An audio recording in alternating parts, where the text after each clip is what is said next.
आप सबका वापस से स्वागत है। आई एम सुप्रीम के एक और नए एपिसोड में। और अभी तक हमने देखा था कैंगरू ट्री के साथ बहुत नाइंसाफी हो रही होती है यहाँ पे। इतने में फिर हमें बार का नजारा दिखाया जाता है जहाँ पे टोपी वाला एल्डर बोल रहा होता है, दुनिया बहुत बड़ी है जिसके अंदर अनगिनत कैपेबल लोग हैं यहाँ पे। हम यहाँ पे काफी लंबे समय से सर्कुलेशन में थे, दुनिया से कटे हुए थे। हम सही में अभी वो मेंढक है जिन्होंने केवल तालाब ही देखा है। ये सुन के दूसरा एल्डर बोलता है, तुम यहाँ पे एज बता नहीं सकते अभी यहाँ पे कि उस बंदे की थी क्या। पर अभी वो बंदा जो एक तरह से थंडर और लाइटनिंग की जेल में था यहाँ पे, यहाँ तक कि एक बार के लिए मेरा दिल भी जोर से धड़कने लगा यहाँ पे। अगर उस जगह पे खड़ा किया जाए, यहाँ तक कि होली टेक्निक के साथ भी हम यहाँ पे कोई चांस नहीं कि हम सर्वाइव कर जाएंगे, यहाँ पे जिंदा रहेंगे वहाँ पे। इतने में सलाहकार बोलता है, उस आदमी को भूल जाओ, यहाँ तक कि यंग मास्टर लियन को ही ले लो, वो भी यहाँ पे टॉप यंग टैलेंट में आते हैं। हम सब यहाँ पे मार्शल आर्ट सुप्रीम होते हुए भी यहाँ पे उनके कंपेयर में नहीं आते, उनकी बराबरी नहीं कर सकते। इतने में यंग मास्टर बोलता है, लॉर्ड लियन आपने रियली में रिकॉग्नाइज नहीं किया, यहाँ पे पहचाना नहीं उस जवान बंदे को। यहाँ पे अभी देख के लग रहा था कि डायरेक्टली उसकी नज़र यहाँ पे आपके ऊपर ही थी। ये सुन के फिर लियन थोड़ा सोचता है और फिर बोलता है, हम सब लोग जब एक ही साथ में यहाँ पे लाइन में खड़े हैं, कौन दूसरे बंदे को देखेगा वो यहाँ पे, अगर वो मुझे नहीं देखेगा तो। खुलेआम लियन इन सबकी बेइज्जती कर रहा है। ये लोग तो अपने आईना भी देखने लग गए चेहरे पे कि शक्ल में क्या कोई खोट तो नहीं है। इतने में फिर हम यहाँ पे कैंगरू को देखते जो ये सब कुछ सुन के चिल्ला के बोल रही होती है, तुम्हारे सुअर जैसी शक्ल को यहाँ पे कौन देखना चाहेगा। इतने में शैनली अपने मन में सोच रही होती है, अगर वो बंदा यहाँ पे रियली में लियन को जानता है, इसका मतलब लियन सही में काफी ट्रूली टेरिफाइंग आदमी है, यहाँ पे खतरनाक आदमी है। इतने में फिर हम लियन को देखते जो बोल रहा होता है, तुम्हें यहाँ पे उदास होने की कोई जरूरत नहीं है, कुछ चीजें यहाँ पे जन्म से ही आती है। तुम क्या सोचते हो अगर हम यहाँ पे वर्ल्ड में रहेंगे तो दूसरे लोग यहाँ पे मुझे देख नहीं सकते? ये काम नहीं करता, भली कुछ भी हो जाए, मैं कितना भी लोग की रहने की कोशिश करूँ, पर मैं जहाँ पे भी जाता हूँ स्टैंड आउट रहता हूँ, यहाँ पे अलग दिखता हूँ सबसे, जैसे कि जुगनू अंधेरे में दिखता है, एकदम शाइनिंग ब्राइट लाइट, यहाँ पे एकदम चमकीला। इतने में यंग मास्टर बोलता है, लॉर्ड लियन वापस से पॉइंट पे आते हैं ना, क्या आप रियली में नहीं रिकॉग्नाइज करते, पहचानते उस बंदे को?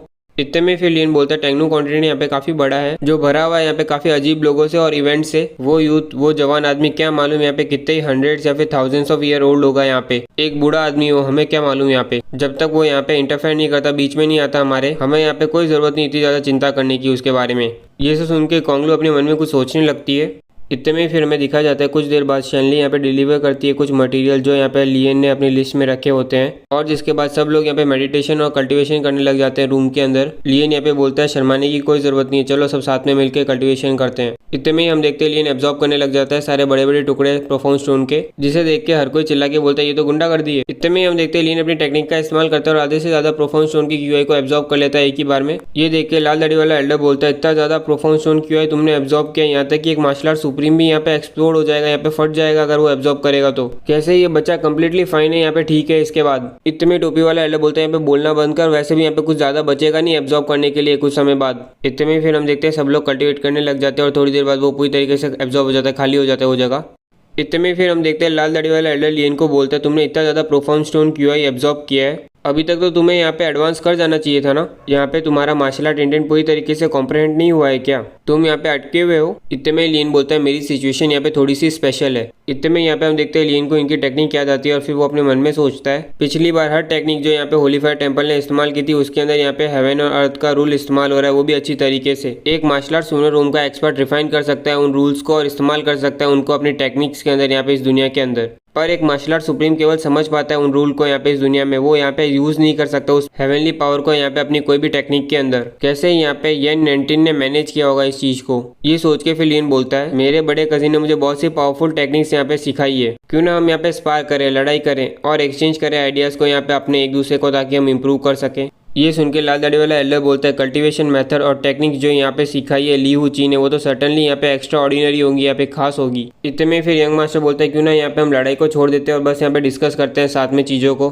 फिर हम देखते हैं वो आपस में डिस्कस करने लगते हैं यहाँ पे लेगेसी जो यहाँ पे अनपैरेलल मार्शल आर्ट सुनर रूम की यंगटिन और गू फेंग जो यहाँ पे दोनों पीक लेवल के एक्सपर्ट है। दोनों के पास ही यहाँ पे काफी प्रोफाउंड इंसाइट है, यहाँ पे नॉलेज है यहाँ पे अपने अपने रिस्पेक्टिव फील्ड में, यहाँ पे जहाँ पे वो दोनों है एक्सपर्ट और ऑलमोस्ट पहुंच चुके थे यहाँ पे अल्टीमेट मार्शल आर्ट पे। बस केवल एक कदम दूर थे यहाँ पे 10 डायरेक्शन रूम के अंदर। उन्होंने काफी हाई लेवल का डिस्कशन किया जिसकी वजह से काफी ग्रेटली बेनिफिट हुआ यहाँ पे उन सबको, खासकर होली फायर टेम्पल के लोगों को। यहाँ तक कि वो इतने शॉक में थे जब उनको पता चला लियन की अंडरस्टैंडिंग और एक्सप्लेनेशन उन इश्यूज के बारे में जिनकी उनको कोई नॉलेज तक नहीं थी। यहाँ पे काफी सारी नॉलेज जो यहाँ पे 19 छोड़ के गया था और टेक्निक जो यहाँ पे उन्हें भी पजल कर रही थी, समझ नहीं पाए थे यहाँ पे सालों से। लियन अच्छे से उनका मतलब समझा पा रहा था बस केवल यहाँ पे उनके एक बार बोलने से, और चीजों को इतने सरल तरीके से समझाया कि वो यहाँ पे साफ से भी ज्यादा साफ अच्छी तरीके से समझ आ जाए। वैसे तो होली फायर टेम्पल के मेंबर्स को बहुत ज्यादा गेन हुआ, पर साथ में उन लोगों को यहाँ पे डिप्रेशन भी आ गया। इतने में फिर हम टोपी वाले एल्डर को देखते जो बोलता है, हम हमेशा से अपने आप को सक्सेसर समझते थे, अनपैरेलल मार्शल आर्ट सुने रूम एक्सपर्ट के।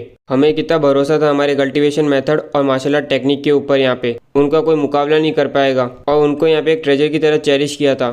इतने में फिर दूसरा लड़का बोलता है, किसने ऐसा सोचा था। यहाँ पे जैसे ही हम यहाँ पे सेक्युलेशन से बाहर आएंगे, एक martial art grand master level का कजिन भी यहाँ पे एक मार्शल आर्ट सुने रूम के एक्सपर्ट का यहाँ पे हमसे ज़्यादा सुपीरियर होगा, यहाँ पे हमसे ज़्यादा ऊंचा होगा। इतने में फिर हम यहाँ पे लियन को देखते हैं, जिसने यहाँ पे सबसे ज़्यादा गेन किया होता है, जिसको सबसे ज़्यादा फायदा हुआ होता है यहाँ बिना कोई शक के। इस समय वो अपने मन में सोच रहा होता है, उसने हर मूव और टेक्निक को यहाँ पे आपस में इस तरीके से जोड़ा कि एक मार्शल आर्टिस्ट जो यहाँ पे मार्शल आर्ट सुने रूम से नीचे का है, वो भी यहाँ पे अलाउ कर सकता है, यूज़ कर सकता है हेवनली रूल की पावर को। वैसे तो ये चीज़ थोड़ी बहुत कंफ्यूजिंग और घुमावदार है, पर ये काफ़ी बड़ा ब्रेक थ्रू है। मैंने ऑलरेडी पता लगा लिया यहाँ पे होली टेक्निक के मेथड का।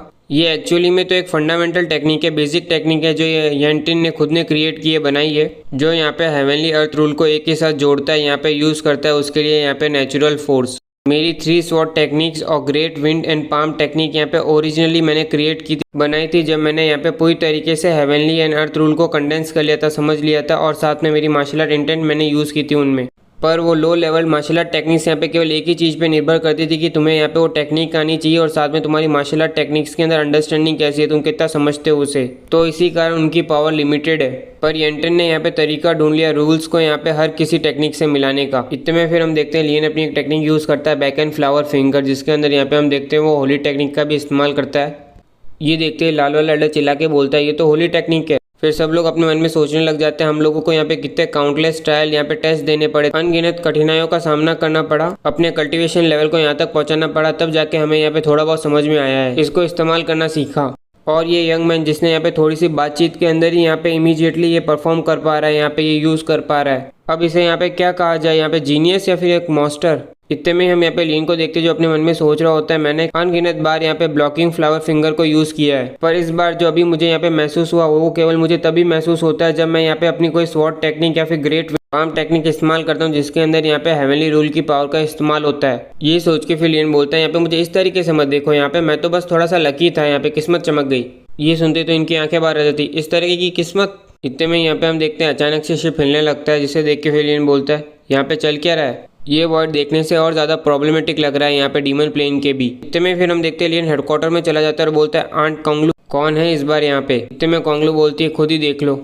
इतने में हमें फिर यहाँ पे एक स्पेक्यूलेटेड वॉरशिप टूटी हुई दिखती है, यहाँ पे पूरी तरीके से वो डिस्ट्रॉय हो चुकी होती है, जिसे देख के शैनली चिल्ला के बोलती है, मास्टर कोंगलू देखो तो सही ये वॉरशिप तो। इतने में कोंगलू बोलती है, बिल्कुल सही, ये वॉरशिप यहाँ पे मेंडो चैम्बर ऑफ कॉमर्स की है। यहाँ पे इस बार लीड करने के लिए मेंडो चैम्बर ऑफ कॉमर्स ने शायद तक यहाँ पे यांगजिंग को भेजा होगा।